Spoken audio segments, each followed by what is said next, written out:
Irmãos, vamos voltar para o tema.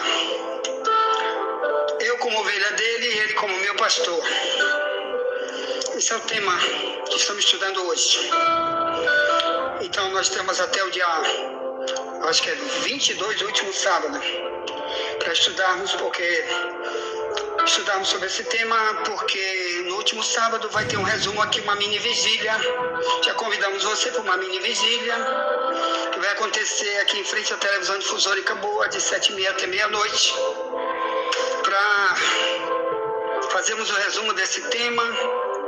Então vai vir a igreja, vai convidar alguém, você é convidado, que não tem igreja, ou que tu não é contente com tua igreja, porque não te ensina a ser uma ovelha, você quer vir para cá, venha para cá.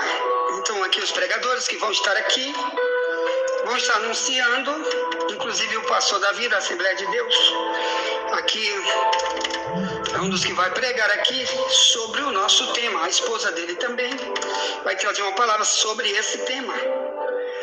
E nós também vamos fazer uma revisão de tudo que estudamos durante esses dias. E depois do dia 22 já sairá um novo tema. Ponto. Então, meus amados irmãos, estamos falando que a ovelha de Deus é igual o que passou com Davi no Salmo 23, no verso 4, que é o tema do estudo de hoje, onde ele disse: ainda que eu ande pelo vale da sombra da morte, não temerei mal algum, porque tu estás comigo. Então, meus amados irmãos,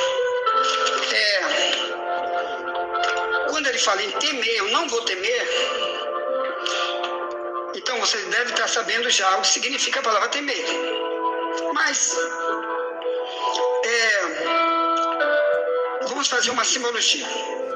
Em 1 Samuel 17, 34 em diante, Davi está dando um testemunho para dizer: olha, eu matei um leão e um urso e tomei minha ovelha da garra dele. Então significa que aquela ovelha já estava na garra, ele já tinha pego a ovelha. Davi foi lá e tomou. Então vamos imaginar eu e você no lugar daquela ovelha que Davi tomou. Tu acha que aquela ovelha não já disse: a sentença de morte chegou? Chegou. Esse urso já me pegou, já estou na mão dele, já me comeu. Então ela já se via como uma merenda, um jantar, um almoço para aquele urso e para aquele leão.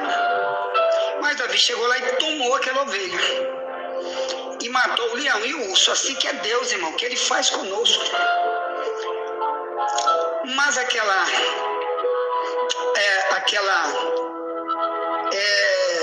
ovelha temeu. Muitas vezes Deus vai te livrar do leão e do urso quando tu és uma ovelha de alguém igual Davi, que se preocupava com a ovelha. Então Deus vai levantar sempre pastores igual Davi, para ter ovelhas, para através desses pastores dar grande livramento para as suas ovelhas. Amém? Mas a ovelha, naquele momento, antes de morrer, ela pensou: vou morrer agora, o leão já me pegou, o urso já me pegou. Então, muitas vezes uma doença já te pegou, uma grande guerra já se levantou, você diz: vou morrer agora.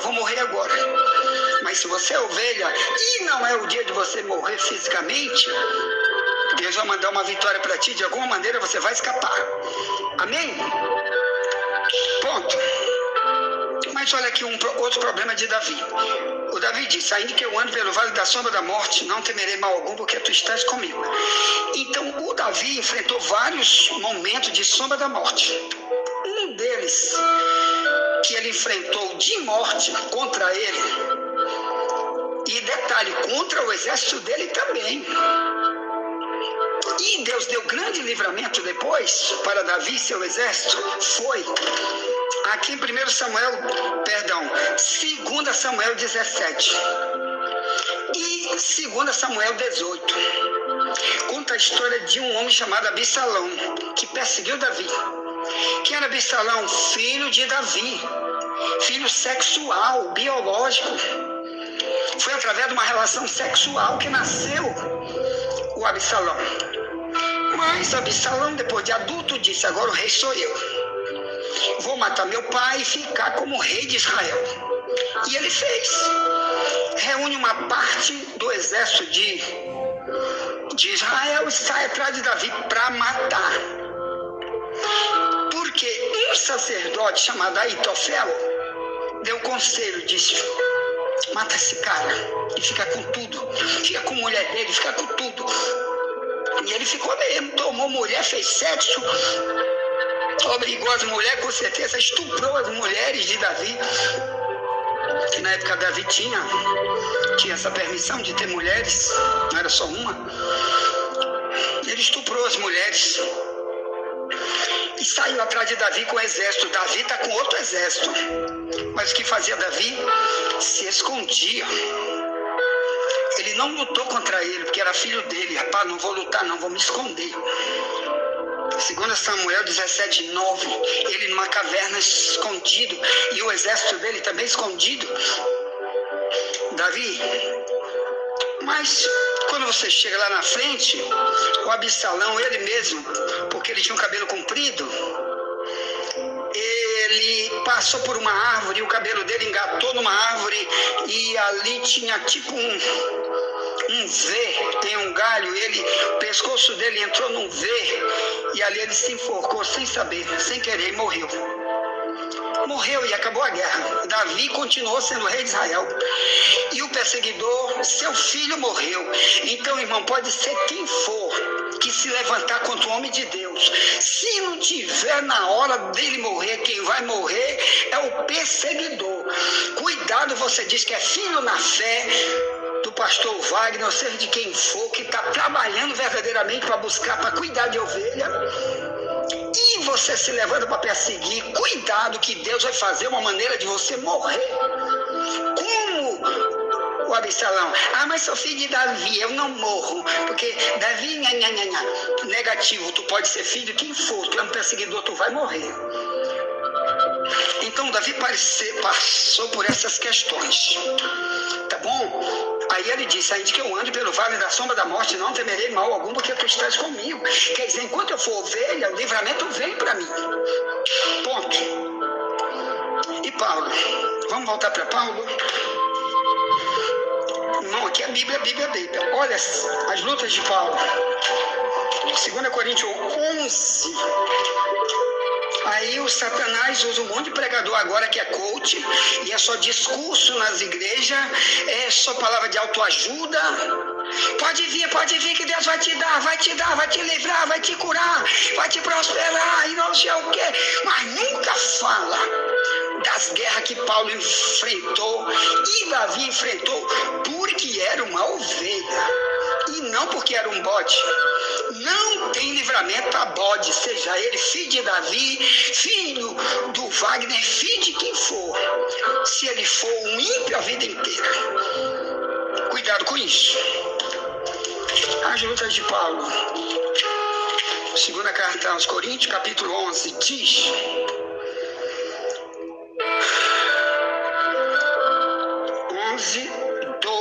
11:22 diz: são hebreus, também eu. São israelitas, também eu. São descendência de Abraão, também eu. São ministros de Cristo, eu ainda muito mais. Em trabalhos muito mais, em açoites, quer dizer, ele apanhava demais, surra, é isso que ele está dizendo. Em açoites, mais do que eles, quer dizer, apanhei mais do que eles. Eles quem? Qualquer um pregador daquela época, mais do que Pedro, mais do que João.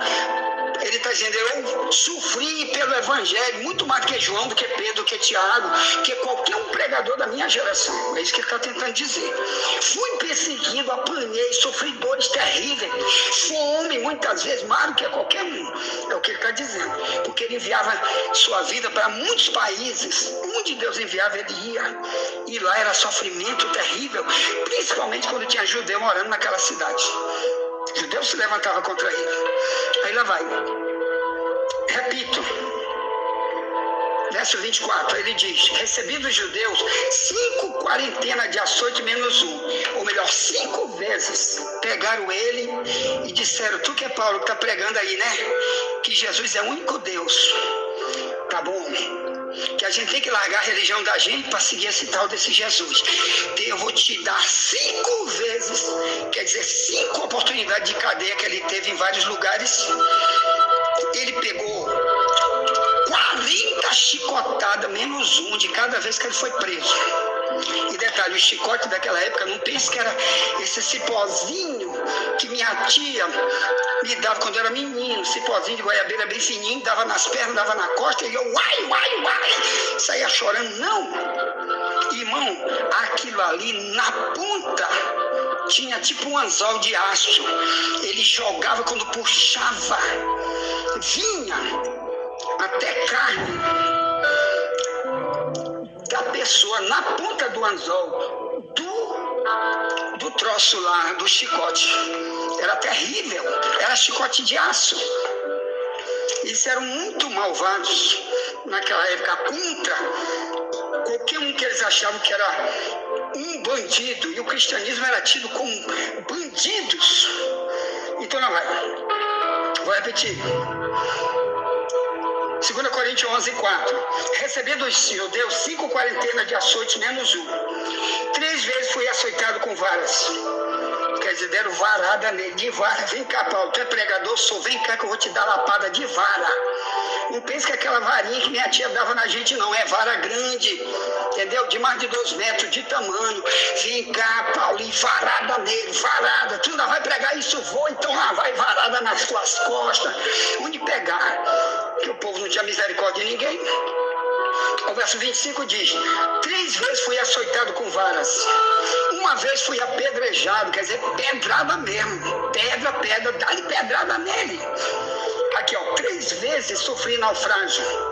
Ah, Deus vai me livrar nesse aí, ferryboat aí que Wagner está levando. Meu irmão, se eu quiser morrer no ferryboat, que eu atravesso pelo menos 2 vezes por semana, que é o navio de ferro que atravessa de São Luís para Alcântara e de lá para cá, que a gente vai e vem todo mês, no mínimo 2 vezes, vai e vem.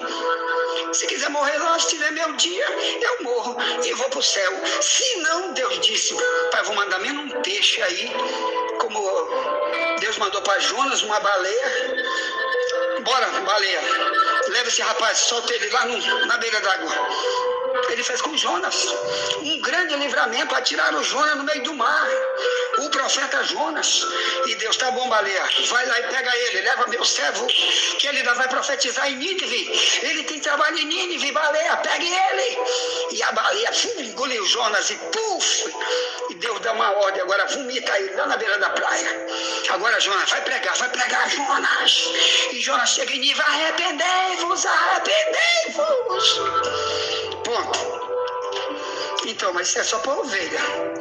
Aí ele aqui diz: 3 vezes fui açoitado com varas, 1 vez fui apedrejado, 3 vezes sofri naufrágio, 1 noite e 1 dia passei no abismo. O abismo é um dia que atiraram ele de cima para baixo, lá embaixo de uma montanha, e ele ficou lá doente, se lascando lá, orando, até que ele saiu, foi embora fugitivo para outra cidade. Lá ele continuou pregando. Isso aí vai ser de maneira pior, irmão, pior, se Jesus voltar hoje. O sistema todo está aí preparado para multidão de perseguição contra o cristão. Então seja uma ovelha agora, para te não passar coisas muito piores. Então vamos lá, vamos ver o que Paulo passou. Aí ele diz, 2 Coríntios 11:26, em viagens muitas vezes, em perigo de rios, em perigo de salteadores, em perigo dos da minha nação, em perigo dos gentios, em perigo na cidade, em perigo no deserto, em perigos no mar, em perigo entre os falsos irmãos. Misericórdia. Agora o problema é sério. Dentro da igreja, multidão de crentes se levantava para matar Paulo quando não aceitava as doutrinas de Paulo. Vamos embora, meus irmãos, agora a palavra é essa: vamos largar de mentir, de roubar, vamos largar de ser gay, ou então Cristo não te aceita. 1 Coríntios 6:10, o gay no céu não entra. Aí quem era gay, quem era um macumbeiro, vou atrás de ti para te matar.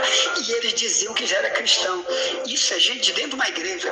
Querido, tu já imaginou tu ser atribulado dentro da igreja? Então, se aconteceu na época de Paulo, imagine agora.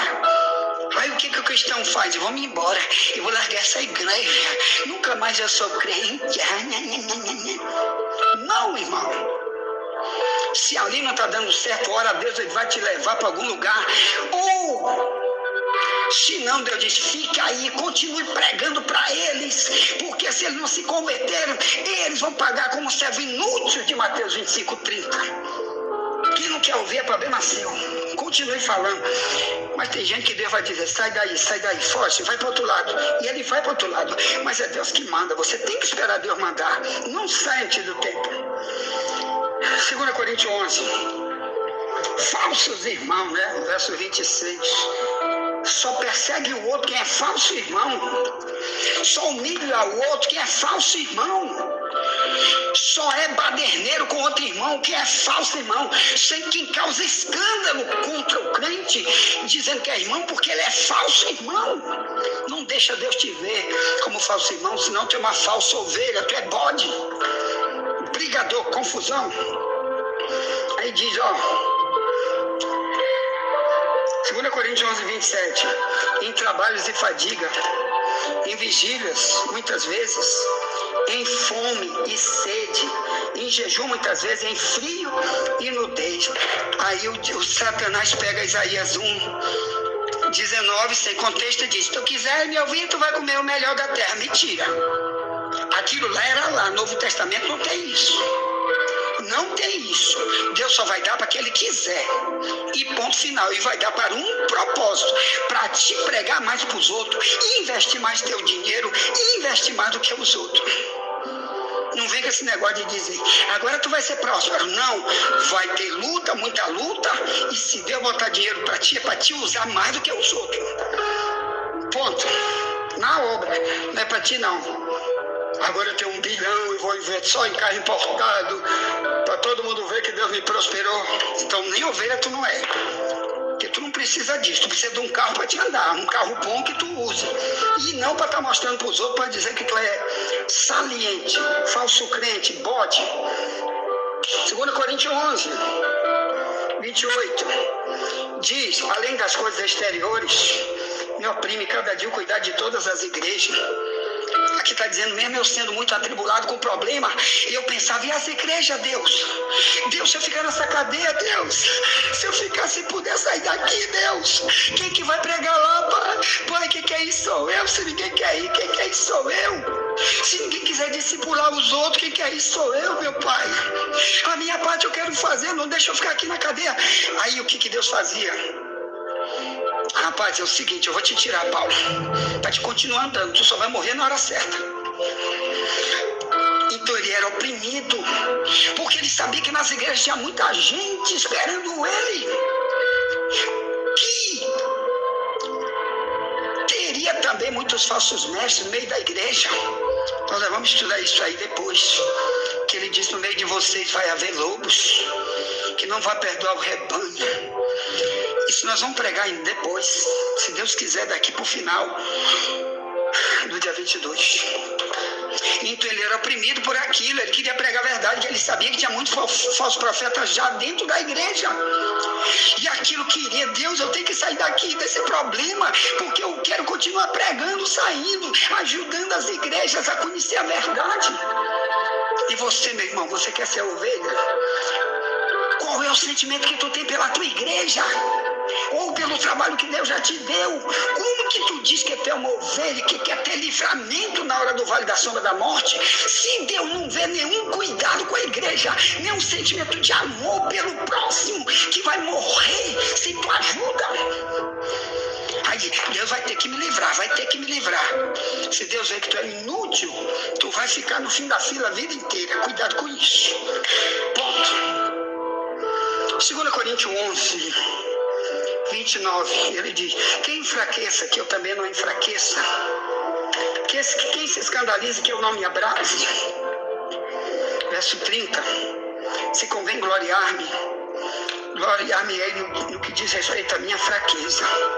Verso 31, o Deus e Pai de nosso Senhor Jesus Cristo, que é eternamente bendito, sabe que não minto. Verso 32, em Damasco, o o que governava sob o rei Aretas, pois guardas as portas da cidade dos Damascenos para me prenderem. Fui descido num cesto por uma janela da muralha e assim escapei das suas mãos. Aí acaba 2 Coríntios. Então, meus amados irmãos, o testemunho de Paulo, isso vai ficar de maneira bilhão de vezes pior. Vai ter uma perseguição do anticristo, diz a Bíblia. Multidão de demônios vai estar junto com esse homem para atribular a terra, principalmente os que ficarem para trás depois da volta de Jesus. Seja uma ovelha agora, que Deus vai te dar o livramento, é agora. Ponto. Amanhã voltaremos, pega meu número, chama um novo convertido aí para estudar conosco, para entrar na nossa escola bíblica, receber todo dia a mensagem da Bíblia, que faz mais de 6 anos que já estamos aqui nesse mesmo lugar, pregando a mesma mensagem. Pega aí meu número, 984904763, e o código do Maranhão é 98. Você está fora do Brasil, põe os 55 anos. Tá? E envia essa mensagem para alguém, me ajuda a evangelizar. Envia o link da escola bíblica para alguém que tem o tema Verdade vos libertará, e traga, principalmente o novo convertido, uma ovelha sem pastor, traga e vamos ajudar a conhecer a verdade, porque Jesus disse, somente a verdade vos libertará. João 8,32. Amém, amém, amém. Amanhã voltaremos, se Deus permitir.